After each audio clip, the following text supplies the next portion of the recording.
Namaskar, friends. Today we will try to understand the hierarchy in formation of different faculties, be it mental faculties or spiritual faculties.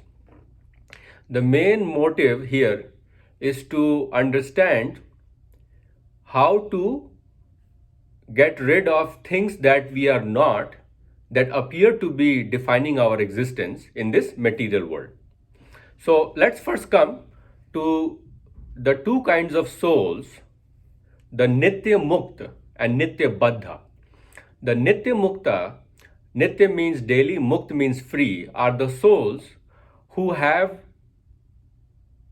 come with the understanding that Param Purush, Paramatma, is the purest version of consciousness, and they are going to try to identify with the Param Purush. Then there is a second group of consciousness particles, what we call the Nitya Baddhas, or the bound beings, which do not take the dominance or superiority or the ideology of Paramatma as being the supreme. So it's like a rebellious child that you have who doesn't listen to you and throws temper tantrums all the time. So those kind of souls are we. All these souls in this material world, we are those kind of souls. Now, when the Baddha souls do not agree to the parental guidance, authority, or whatever rules have been placed, which are basically rules of neutrality and impartiality, and they're trying to get a favor or some easy way out, then they are sent to immensely enjoy, because that's what they want to do in the world of creation. So at that point, the Param Purush will form what we call Mahatattva.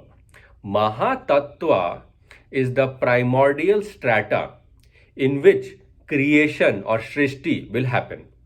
Mahatattva will contain the ability to convert unmanifest into manifest, and also the ability to harbor the Jiva Shakti, which is said to be the superior Prakriti, the vessel that is carrying the Atman with it, which we call Mahaprana. So that's why who is the best friend when we talk about in Patanjali, Pran evam param mitram, Pran evam param sakha, Pram tulya paro bandhu naste naste varane. Your best friend is Prana. So that your is Jeev and friend is the Mahapran. So Mahatattva is the substrate that will convert unmanifest into manifest, and Mahaprana is the vessel that carries the soul energy or Jeev Shakti in it, which is in this substrate now. Now, next is the formation of ego, ahamkar. This is the most important and most misunderstood portion of creation. Ahamkar is above the formation of buddhi. And buddhi, that part everybody knows, is above man. Man is above indriyani. Indriyani paranyundre paramana, manasastu para buddheyo, buddhe partastu sa. That part Gita 340 everybody knows. Indriyas, above them are man or mental faculty, and above the mind is the buddhi or the intellect, and above the intellect is the sa. The part that is kind of in between intellect and sa is ego. That is why that shloka does not have ego in it, because ego is representing a position of conditioned soul, like 327 tells you, ahankar vimud atma prakrite kriyamarani gunah karmani sarvasha ahankar vimud atma kartahamiti manyate. Everything in this manifest world is happening because of gunas. Gunas are the doers, but the conditioned soul, ahamkar vimud atma, which is ignorance, arrogance, whatever you want to call it, false ego, conditioned soul, takes itself to be the doer of all the activities. That's why he has expectation, that's why he has sakam karma, that's why there is karma bandhan. But right now, understand that false ego is what gives rise to identification, you and me. So when I say I love you, I hate you, First of all, there has to be I and you. There has to be two. There has to be two to create the distinction and identification. And this distinction identification is the false ego. Because without the distinction, there cannot be desire. Without distinction, there cannot be desire. Without distinction, there cannot be hatred. I hate you. The very formation of language, I and you, differentiates the two. And that barrier that we create is the barrier of ego or identification. So, ego or false identification can also be called as Mahamaya, which is the delusionary concept of distinction when there is not two, trying to break it into two.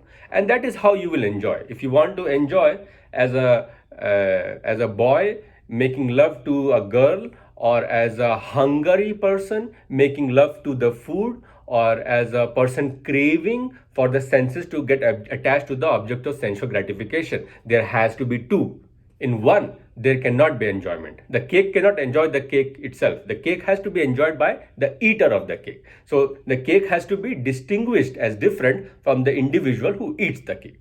That distinction, duality, is Yogamaya or the Mahamaya or the ego. That you have to understand, that Mahatattva is the breeding ground for Ahamkar, ego. So after ego is the formation of the intellect. Intellect is the ability to know right versus wrong, judgment, capacity to make the right impartial choice, a choice that the Nityamukta would have made, and now the Nityabaddha is given a chance to make that by undergoing the experiment. Whether he passes or fails in this experiment is something that will determine whether he gets reincarnated or liberated at this time. So, after the formation of intellect, right and wrong, there is desire. Now, desire is one step further into the manifest world. Here, you know the right and you know the wrong, but because you have to get some more enjoyment, which is not observer but enjoyer modality, you raise this idea of desire. That comes from the mind, because mind creates manifestation, desires are manifested. First, there is formation of ego, then there is formation of dharma, intellect, right and wrong, and from the dharma, there is formation of ichha, kama, desire, which is the mental faculty, mind. And from there, repeated contact of the object with the object of sensual gratification, each time contact, dopamine, each time pleasure, each time indriya bhog. There comes the idea of bhog. So let's see, everything is that I told you has been said in Gita. In the chapter 7, God explains the formation of lower prakriti and higher prakriti. Bhumi, rapo, nalo, vayu, kham, mano, buddhi, revcha, ahankar, ityam में भिन्न प्रकृति रजधा अपरे मित्र स्वन्याम प्रकृति विधि में पराम जी भूता महाबहो येदम धारेते जगत. Bhumi, rapo, nalo, vayu, kham, mano, buddhi, revcha. These five, the sequence is important. Please remember the sequence in which God has talked about it. Bhumi, rapo, nal, vayu, kham. The heaviest and the grossest is Bhumi, which comes from Api or water. Api comes from Nal or fire. Nal comes from Vayu or air. And Vayu comes from space or Kham, ether. And then Bhumi, Rapo, Nalo, Vayu, Kham. Mano, Buddhi, Revcha, Ahankar, Ityam me bhinna prakriti rajta. Man, Buddhi, Ahamkar. So the space or Kham comes from Man. The Man, desire, comes from Buddhi, intellect. The intellect comes from Ahamkar. Now there's another place. There is another place.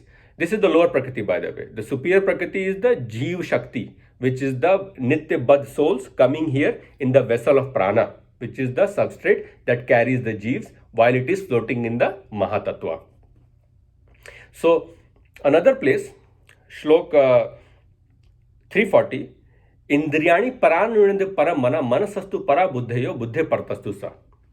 For above the Indriya or the senses is the Man.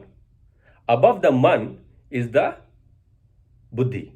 Above the Buddhi is the Sa or the soul. Nowhere was it mentioned that Ahamkar is also there, because Ahamkara is forming a parallel bridge compared to the bridge of Man, Buddhi and Indriya. It is a different platform, the platform of Mahatattva, which is giving the false ego, Yog Maya, Mahamaya, Ahamkar. Distinction. Without distinction, there can be no desire. That is the lesson I wanted to learn today. So, you understand that the buddhi is below soul. But what was not included in that, in the Rani Paramana Manasastu Para Buddhe Buddhe Parthastusa, was the relation of the buddhi with the ahamkar. That you get in the Mano Buddhi Recha Ahankar Ityame Bhinna. That part you get in the 7th chapter. So now that you have understood that Indriyas cause bhoga or pleasure, mind creates desire, buddhi creates intellect or knowledge, ego creates identification, and saw or the soul creates drashta or observation. These 5 things you have to know: the product and the producer of the product. The grossest, heaviest, most binding, clinging, kapha tendency is found in the bhu. Tattva that has everything. Bhu has all the 5 Mahabhuts formed. It's the 5th generation of the Mahabhut. First generation is Kham, by the way, or ether. So you have to understand that these tattvas are getting heavier and clunkier. So it's getting more attachment. Addiction will be more when you are eating something. You are more addicted to food, less addicted to water, less addicted to air. But if you cut off any of these elements, then there is sanghar or destruction. So let me backpedal here. Product and producer we were talking about. There are 5 products and 5 producers of those products. Let's go in the most heaviest to the lightest. The heaviest is the senses. Senses will form the 5 Mahabhuts. We will talk about it. But first, right now, senses create pleasure. Producer, product. Senses create pleasure. Above the senses is mind, creates desire. Okay. Above the mind is intellect, creates knowledge, dharma, right and wrong. Above intellect is ego, which is distinction of duality. Dva vimau purusha loke. Iksha dvesh samuthen dvand mohin bharta sarbhutani sammohan sarge yante prantapa. Between iksha and dvesh, the whole world is kind of stuck between the right and wrong. And that's why they are constantly deluded. And in the end is the sa or the soul, which is the drashta or observation. So all these 5 producers will create certain products, and you have to overcome the products. The lowest product is pleasure, then desire, then knowledge, then ego identification, and then you can become the impartial witnesser. So in short, my friends, that is the sequence in which you have to break the bonds to go to the highest version. Now the senses, I told you already that the 5 senses are formed from unmanifest mind or desire. So desire is what is higher and difficult to overcome compared to knowledge. Kamesh, Krodhesh, these are ego manifestations in the world of Rajas, which are creating extreme desire, and that will destroy the knowledge. Kamesh, Krodhesh, Rajogun, Samudbhava, Mahashano, Mahapapma, Vaidyanami, Varanam. So you understand that desire is very tricky. Desire is something, the buddhi gives rise to the mind, but the product of the mind, which is desire, often overwhelms the product of the buddhi, which is knowledge. So, avritam gyan meten gyano nitya varina kam rupene konte dushpurana nalencha. Avritam gyana meten gyano nitya varina. Even of the knowledgeable individual, the jnana is avrit, is covered by this desire, because desire is always there. Just like the smoke is shrouded, the smoke is shrouding the fire, the womb is obscuring the baby inside. That is the same way desire is going to cover your knowledge. Your knowledge is being covered or shrouded by this fire of desire.